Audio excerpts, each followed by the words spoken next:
Kisah Kembang Kecubung. Sebuah kisah mahakarya terbaik dari S.H. Mintarja yang sangat populer di masanya.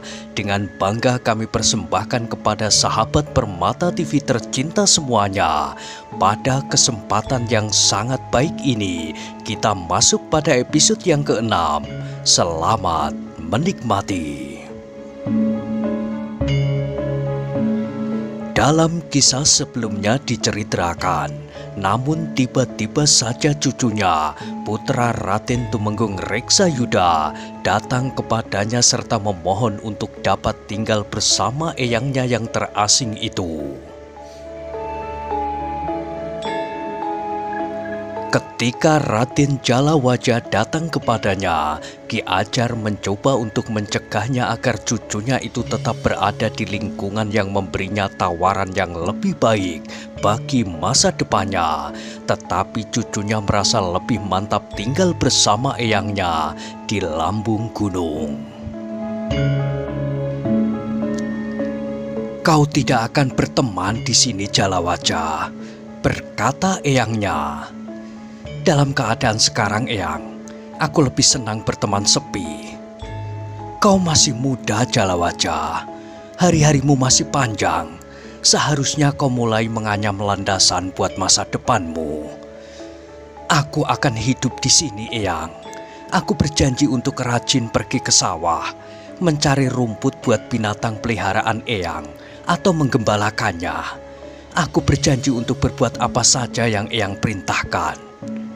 Ki Ajar Anggara tidak dapat menolak keberadaan Jalawaja di pondoknya. Agaknya hubungan Jalawaja dengan ayahandanya agak kurang baik sepeninggal ibunya, apalagi ketika ayahandanya berniat untuk menikah lagi. "Biarlah untuk sementara Jalawaja ada di sini," berkata Ki Ajar Anggara kepada diri sendiri. "Mungkin setelah 1-2 bulan lewat, hatinya akan dapat menemukan keseimbangannya kembali, sehingga anak itu bersedia pulang ke rumah ayahandanya." Tetapi Jalawaja tetap pada pendiriannya. Ia ingin tinggal bersama kakeknya, apalagi setelah ayahandanya dianggap bersalah dan diasingkan keluar telatah Kadipaten Sendang Arum. Jalawaja seakan-akan menjadi semakin mapan tinggal bersama kakeknya, Ki Ajar Anggara. "Tetapi keberadaanmu di sini harus ada manfaatnya, Jalawaja," berkata kakeknya kepada cucunya setelah cucunya beberapa lama berada di pondoknya. "Apapun yang Eyang perintahkan," jawab Jalawaja. "Aku tetap berharap bahwa pada suatu saat kau akan kembali ke Sendang Arum. Terlebih-lebih sekarang, Eyang, ayahanda adalah orang buangan. Meskipun ayah masih mempunyai hubungan darah dengan Paman Adipati di Sendang Arum. Yang dianggap bersalah adalah ayahmu, Jalawaja, bukan kau. Tetapi orang-orang Sendang Arum memandang aku, putra Tumenggung Wreda Reksayuda, sebagai anak orang buangan yang tidak mempunyai arti apa-apa lagi. Biarlah aku mencari arti hidupku di sini, Eyang. Jika aku dapat meningkatkan hasil panenan padi, jagung dan palawija dari lahan yang sama, maka aku telah menemukan arti dalam hidupku. Bila aku dapat melipatkan hasil pategalan atau menemukan jenis-jenis tanaman buah-buahan yang lebih baik dari yang ada, maka disitulah letak arti dari hidupku. Peningkatan hasil panenan akan dapat memberikan kesejahteraan yang lebih tinggi pada orang-orang padukuhan yang mau bekerja keras serta berusaha." Ki Ajar Anggara mengangguk-angguk sambil menjawab, "Baiklah, Jalawaja, aku akan ikut berusaha dan bekerja keras. Tetapi di samping itu, ada ilmuku yang ingin aku wariskan kepadamu." "Ilmu apa yang Eyang maksudkan?" "Ilmu kanuragan." Ilmu kanuragan. Jala Wajah mengulang. Iya, ilmu kanuragan. Jala Wajah menarik nafas panjang. Ia pun kemudian mengangguk sambil menjawab. Apapun yang Eyang perintahkan, aku akan menjalaninya. Ki Ajar Anggara mengangguk-angguk. Katanya, bagus, sejak hari ini kau akan memperdalam ilmu olah kanuragan. Aku tahu bahwa kau sudah memiliki dasar-dasarnya. Sekarang kau harus lebih mendalaminya. Jala Wajah tidak ingkar, bahkan semakin lama semakin ternyata pada kakeknya bahwa Jala Wajah adalah seorang anak muda yang cerdas dan tangkas. Dengan cepat ia menerima dan memahami hal-hal yang baru di dalam olah kanuragan. Sementara itu unsur kewadakannya pun sangat mendukung. Kesungguhannya dan kesediaan bekerja keras membuat ilmunya dengan cepat maju. Jala Wajah tidak pernah mengelakkan waktu-waktunya berlatih dengan keras di sanggar terbuka, di padang yang agak luas di lambung bukit, di udara yang kadang-kadang terasa dingin. Dengan tidak mengenakan baju, Jala Wajah menempa diri. Dengan alat-alat yang sederhana, Jala Wajah meningkatkan kepekaan nalurinya. Namun dengan beban yang semakin hari semakin berat, Jala Wajah sedikit demi sedikit meningkatkan kekuatan dan tenaganya. Di samping itu, dengan pemusatan nalar dan budinya, Jala Wajah meningkatkan tenaga dalamnya serta daya tahan tubuhnya. Kakeknya yang sudah tua itu pun dengan tekun membimbingnya. Kadang-kadang Jala Wajah harus berlatih dengan beban yang digantungkan pada tangan dan kakinya. Kadang-kadangnya dalam latihan-latihan keseimbangan yang berat, Jala Wajah menapak pada palang-palang bambu dan kayu, bahkan sambil mengusung beban yang cukup berat. Di saat-saat lain, Jala Wajah harus tenggelam dalam latihan-latihan olah tubuh agar tubuhnya menjadi semakin lentur, sehingga tubuh Jala Wajah itu seolah-olah dapat digerakkan sesuai dengan kemauannya. Meskipun demikian, bukan berarti bahwa Jala Wajah telah kehilangan seluruh waktunya untuk membajakan diri. Ia masih juga pergi ke sawah, bukan sekedar mengerjakan apa yang sudah terbiasa dilakukan oleh para petani. Namun Jala Wajah dengan beberapa orang anak muda dari padukuhan terdekat mencoba untuk meningkatkan hasil sawah mereka. Tetapi kadang-kadang Jala Wajah merasa kecewa bahwa anak-anak muda itu tidak berpandangan jauh sebagaimana dirinya. Meskipun demikian, Jala Wajah dapat menghargai kesediaan mereka untuk bekerja keras. Dari hari ke hari, Jala Wajah memanfaatkan waktu sepenuhnya, seakan-akan tidak ada waktu tertuang baginya. Jika ia tidak berada di sanggar, maka ia berada di sawah atau pategalan. Baru setelah senja turun, ia berada di sumur untuk menimba air, mengisi jambangan, kemudian mandi. Namun ada saatnya di malam hari, Jala Wajah pun berada di sanggar tertutup bersama kakeknya Ki Ajar Anggara.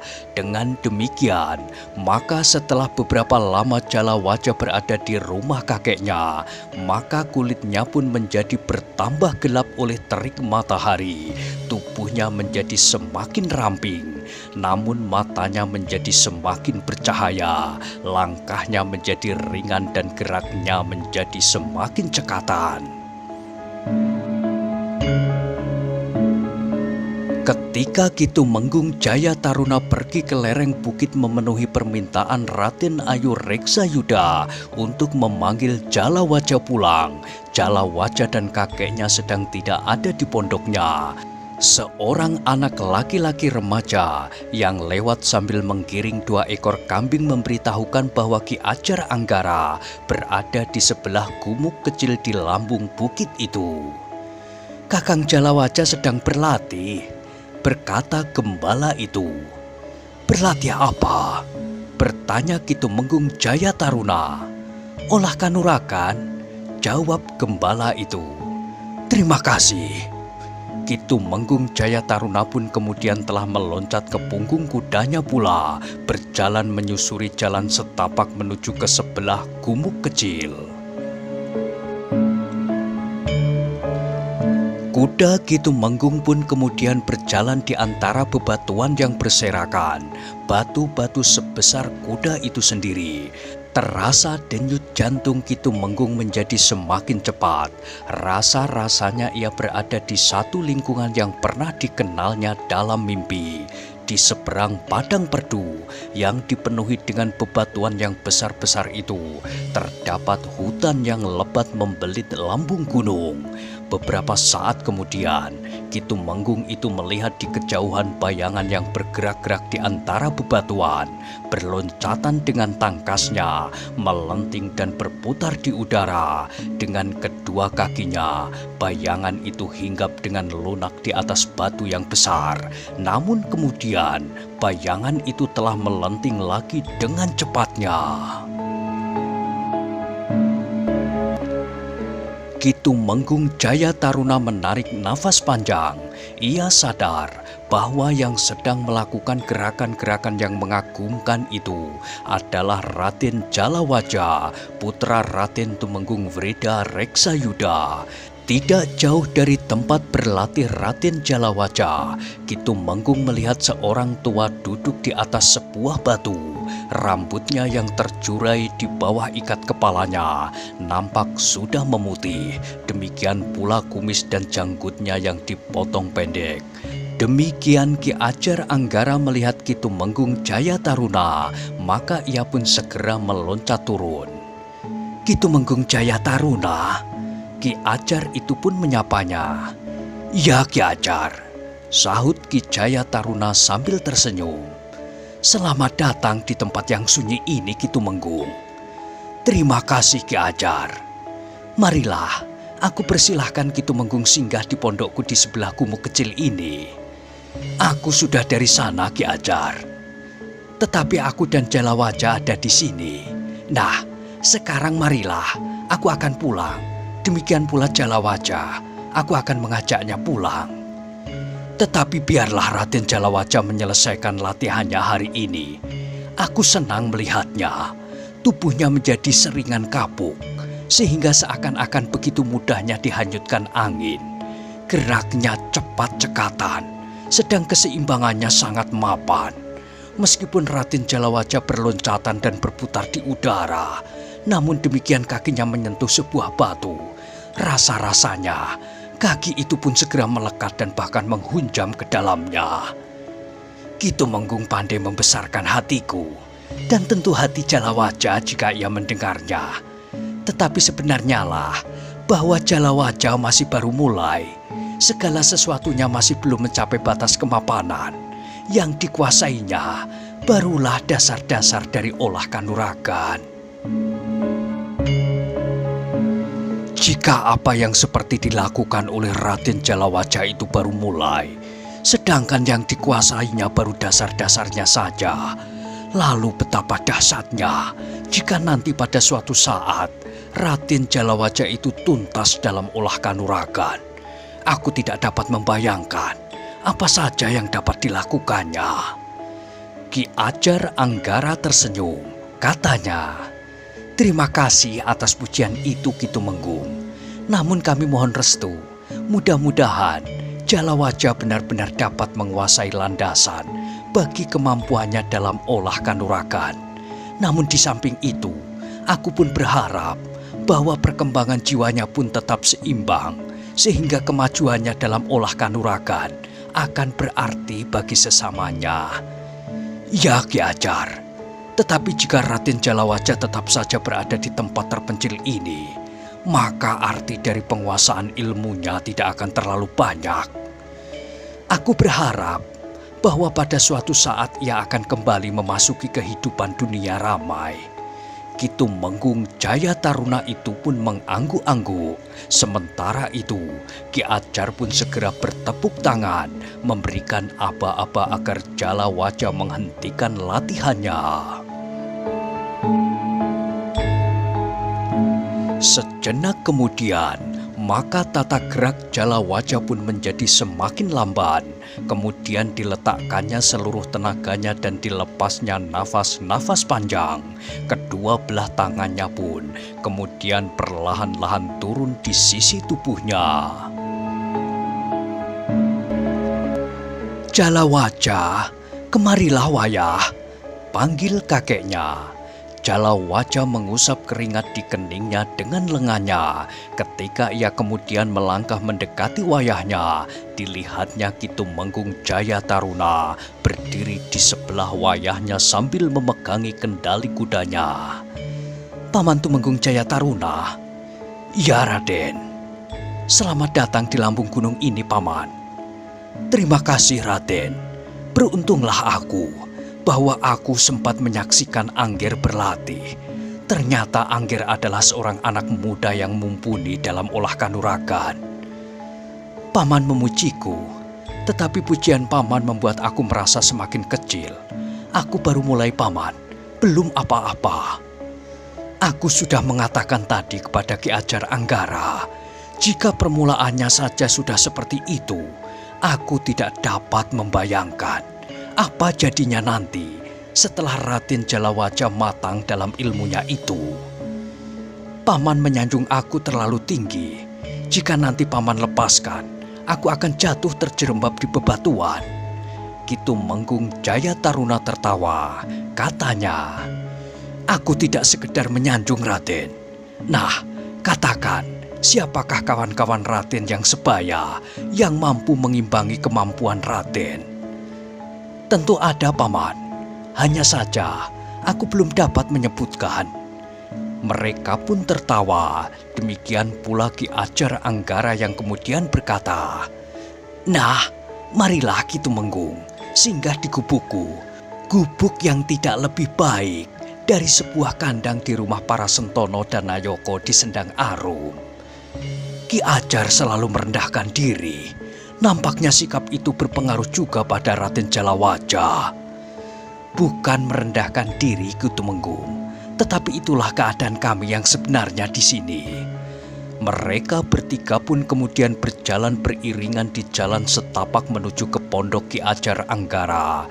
Ki Ajar berjalan di paling depan, kemudian Ki Tumenggung Jaya Taruna menuntun kudanya. Di paling belakang adalah Jalawaja yang tubuhnya masih basah oleh keringat. Sejenak kemudian maka mereka pun telah duduk di serambi depan rumah Ki Ajar Anggara. Rumah yang nampaknya sederhana, tetapi demikian mereka duduk di serambi, Ki Tumenggung Jaya Taruna pun berdesis, "Alangkah sejuknya, Ki Ajar. Rasa-rasanya aku segan pulang. Rumahku di Sendang Arum terasa panas, dan bahkan kadang-kadang udara yang panas itu terasa lembab. Angin yang bertiup tidak membuat tubuh menjadi sejuk, tetapi rasa-rasanya angin itu mengandung uap air yang panas. Bukankah di rumah Paman ada beberapa batang pohon yang besar yang dapat melindungi halaman rumah Paman dari teriknya panas matahari?" "Iya, tetapi pepohonan itu tidak dapat membuat udara di halaman rumahku sesejuk udara di halaman rumah ini." "Kita berada di kaki sebuah pegunungan, Ki Tumenggung," sahut Ki Ajar Anggara. "Itulah agaknya yang membuat udara di lingkungan ini lebih sejuk." Iya, Ki Ajar." Ki Tumenggung Jaya Taruna mengangguk-angguk. Dalam pada itu, Ki Ajar pun kemudian berkata kepada Jalawaja, "Nger, pamanmu Tumenggung Jaya Taruna datang untuk menemuimu. Mungkin ada hal-hal yang penting yang akan dikatakannya kepadamu, tetapi mungkin juga kepada kita berdua." Jalawaja mengangguk kecil sambil berdesis, "Apakah ada pesan dari Paman Adipati?" Atau barangkali Paman Tumenggung mendapat perintah untuk menangkap aku karena aku anak seorang pemberontak yang sudah dibuang keluar telatah Sendang Arum. Jangan berprasangka begitu, Raden, sahut Ki Tumenggung Jayataruna dengan nada berat. Kau jangan merajuk seperti itu, Jalawaja, berkata Ki Ajar Anggara kemudian. Seharusnya apapun yang telah terjadi, kau jangan memandang dunia ini begitu buramnya. Maaf, Eyang, aku tidak bermaksud berprasangka buruk. Aku hanya tidak dapat mengingkari tekanan perasaan yang seakan datang beruntun, sehingga warna sisi pandangku menjadi buram. Jalawaja berhenti sejenak, lalu katanya kepada Ki Tumenggung Jayataruna, "Aku minta maaf, Paman." "Sudahlah, Raden. Barangkali lebih baik aku segera menyampaikan pesan kepada Raden Jalawaja. Silakan, Paman." Kedatanganku kemari sebenarnya lah bukan atas perintah Kanjeng Adipati di Sendang Arum. Ki Ajar Anggara mengangguk-angguk, sementara Raden Jalawaja mendengarkannya dengan seksama. "Tetapi aku datang menemui Raden Jalawaja karena aku diutus oleh Raden Ayu Reksayuda." "Raden Ayu Reksayuda," ulang Ki Ajar Anggara. "Ya, Ki Ajar." "Miranti maksud Paman," sahut Jalawaja. "Ya, tetapi bukankah sekarang aku harus menyebutnya Raden Ayu Reksayuda?" "Ya, silahkan Paman." Nada suara Jalawaja mulai meninggi. "Paman diutus apa?" "Raden Jalawaja dipersilahkan pulang." "Pulang?" "Iya, Raden." "Pulang ke Katumenggungan?" "Iya, Raden. Raden Ayu Reksayuda minta agar Raden Jalawaja bersedia untuk pulang." Raden Jalawaja menarik nafas panjang, namun kemudian sambil menggeleng ia berkata, "Tidak, Paman, aku tidak akan pulang." "Jalawaja," Ki Ajar pun kemudian menyela, "mungkin ada hal yang penting yang akan dibicarakan oleh ibumu." "Eyang, aku sudah berjanji bahwa aku tidak akan pulang. Aku akan tinggal di sini karena hidupku akan lebih berarti daripada aku berada di Katumenggungan.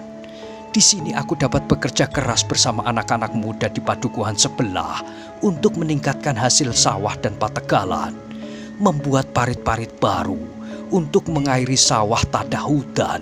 Sementara di bagian lain di lereng bukit ini airnya melimpah, memperbaiki jalur-jalur jalan yang menghubungkan padukuhan-padukuhan dengan lingkungan yang lebih luas, membuat jembatan-jembatan bambu yang sederhana tetapi memenuhi kebutuhan. Sedangkan kalau aku berada di Katumenggungan, apa yang dapat aku kerjakan di sana? Duduk-duduk, merenung, makan dan minum, tidur, dan apalagi?" "Raden," berkata Ki Tumenggung Jayataruna kemudian, "memang ada hal yang penting yang harus aku sampaikan kepada Raden. Kenapa Raden Ayu Reksayuda memanggil Raden?" Jalawaja memandang Ki Tumenggung Jayataruna dengan kerut di dahinya. "Raden, dalam waktu dekat, mungkin pekan ini, Ayahanda Raden Jalawaja, Raden Tumenggung Wrida Reksayuda akan dijemput dari pengasingan." "Ayahanda akan dijemput?" "Ya." "Untuk apa? Apakah Ayahanda harus menjalani hukuman yang lebih berat di Sendang Arum?" "Tidak, tidak Raden. Raden Tumenggung Wrida Reksayuda telah mendapatkan pengampunan setelah menjalani hukuman sekitar 3 tahun dari hukuman yang seharusnya dijalani selama 5 tahun. Raden Jalawaja termangu-mangu sejenak, namun kemudian anak muda itu menggeleng sambil menjawab, "Paman, aku sudah berjanji bahwa aku tidak akan pulang lagi, apapun alasannya." "Ger," sahut Ki Ajar Anggara, "aku tahu bahwa kau merasa lebih kerasan di sini daripada di Katumenggungan. Aku juga tidak berkeberatan kau tinggal di sini. Tetapi bukan berarti bahwa kau tidak akan pulang untuk keperluan-keperluan yang penting, Wayah. Bahkan ayahandamu diperkenankan pulang sebelum menjalani masa hukumannya sampai habis. Adalah satu hal yang sangat penting di dalam perjalanan hidupnya. Setelah pulang, ayahandamu akan dapat menjalani satu kehidupan yang wajar bersama ibumu. Maaf, Eyang, tetapi aku tidak dapat pulang. Aku sudah berjanji bahwa aku tidak akan pulang selama Miranti masih berada di Katumenggungan. Kenapa, Raden? Ibunda Raden Jalawaja mengharap Angger pulang. Ayahanda Raden Tumenggung Wreda Reksayuda akan sangat berbahagia jika Raden Jalawaja bersedia ikut menjemput ayahanda dari pengasingannya di Pucang Kembar. Tidak, aku tidak akan pulang. Jika Raden tidak ingin menjemput ayahanda Raden di pengasingan, Raden dapat menunggunya di dalam Katumenggungan bersama ibunda. Jika ayahanda Raden melihat Raden berada di dalam Katumenggungan dan menunggu kehadirannya bersama ibunda, maka ayahanda tentu akan bergembira sekali. Sudahlah, Paman. Aku sudah memutuskan untuk tidak pulang. Biarlah petugas menjemput ayahanda di Pucang Kembar, dan biarlah Rara Miranti menunggu kedatangan ayah itu di dalam Katumenggungan. Karena bagi ayahanda, keluarga satu-satunya tinggallah Rara Miranti. Jalawaja, berkata Ki Ajar Anggara, sebaiknya kau pulang, Ger. Kau akan dapat membuat ayahandamu melupakan masa-masa pahit yang pernah dijalaninya di pengasingan. Aku sudah tidak dihitung lagi oleh ayahanda, Eyang. Aku sudah berada di luar bingkai kasih sayangnya. Aku bagi ayahanda adalah anak yang tidak patuh, dan karena itu tidak pantas untuk tetap berada di lingkungan keluarganya. Keadaan tentu sudah berubah, Raden, berkata Ki Tumenggung Jaya Taruna. Tidak, selama Miranti masih berada di dalam Katumenggungan, keadaan tidak akan berubah. Selama itu pula, aku tidak akan memberikan arti apa-apa bagi ayahanda. Karena itu, maka aku tidak merasa perlu untuk pulang serta menjemput ayahanda di pengasingannya. Wayah, berkata Ki Ajar Anggara, pulanglah, Ger. Ayahmu akan dapat menjadi salah paham. Dikiranya akulah yang mengajarimu untuk tidak mengasihinya lagi. Kau tahu bahwa ibumu yang sudah meninggal itu adalah anakku. Ayahandamu dapat menduga bahwa karena ayahandamu menikah lagi dengan seorang perempuan yang lain, aku tidak merelakannya dan membujukmu untuk meninggalkannya. Tidak, Eyang. Eyang tahu kenapa aku pergi meninggalkan ayahanda pada waktu itu. Sekarang, semuanya tentu akan berubah setelah ayahandamu menjalani hukuman selama kurang lebih 3 tahun dari hukuman yang seharusnya 5 tahun itu. Bukankah Eyang tahu bahwa persoalannya tidak banyak berhubungan dengan masa hukuman yang harus ayahanda jalani? Lupakan persoalan pribadimu dengan ayahandamu itu, Jalawaja. Tidak, Eyang. Aku tidak akan dapat mengesampingkannya. Jangan mengeraskan hatimu seperti itu, Jalawaja. Maaf, Eyang. Kali ini aku tidak dapat memenuhi keinginan Eyang. Mungkin hal ini adalah satu-satunya keingkaranku terhadap janjiku untuk mematuhi segala petunjuk nasihat dan perintah Eyang. Raden, apakah sebenarnya yang menghalangi Angger untuk pulang, apalagi menanggapi persoalan yang amat penting ini? Paman, sebenarnya aku tidak ingin mengatakan kepada Paman, karena persoalannya adalah persoalan yang sangat pribadi. Tetapi biarlah Paman mengetahui kenapa hatiku menjadi sekeras batu hitam di lereng gunung itu. Apakah itu perlu, Ger? Biarlah, Eyang. Biarlah Paman Jaya Taruna tidak menganggapku sebagai anak yang durhaka, yang tidak mengasihi ayahandanya, yang menjadi lantaran kelahiranku di dunia ini. Ki Ajar Anggara hanya dapat menarik nafas panjang. Paman, pada waktu itu, ayahanda telah memanggilku menghadap. Jalawaca pun mulai dengan ceriteranya untuk meyakinkan Ki Tumenggung Jayataruna bahwa ia mempunyai alasan untuk menolak panggilan ibu tirinya. Menjelang tengah hari, Jalawaca telah menghadap ayahandanya. Namun Jalawaca itu terkejut ketika ia melihat seorang perempuan duduk bersama ayahandanya di ruang dalam. Nah, bagaimanakah kisah selanjutnya? Silahkan ikuti terus kisah Kembang Kecubung pada episode berikutnya. Sampai jumpa.